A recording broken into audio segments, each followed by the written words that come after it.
On a dû faire du style ce qu'on a fait de l'architecture. On a entièrement abandonné l'ordre gothique que la barbarie avait introduit pour les palais et pour les temples. On a rappelé le dorique, l'ionique, le corinthien, ce qu'on ne voyait plus que dans les ruines de l'ancienne Rome ou de la vieille Grèce, devenues modernes, éclatent dans nos portiques et dans nos péristyles. De même, on ne saurait en écrivant rencontrer le parfait, et s'il se peut surpasser les anciens que par leur imitation. Combien de siècles se sont écoulés avant que les hommes, dans les sciences et dans les arts, aient pu revenir au goût des anciens et reprendre enfin le simple et le naturel.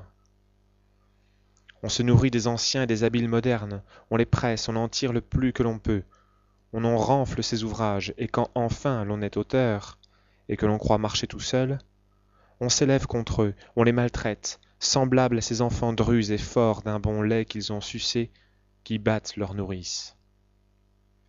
Un auteur moderne prouve ordinairement que les anciens nous sont inférieurs en deux manières, par raison et par exemple. Il tire la raison de son goût particulier et l'exemple de ses ouvrages.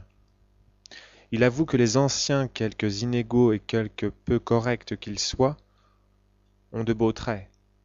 Il les cite, et ils sont si beaux qu'ils font lire sa critique. Quelques habiles prononcent en faveur des anciens contre les modernes, mais ils sont suspects et semblent juger en leur propre cause, tant leurs ouvrages sont faits sur le goût de l'Antiquité. On les récuse.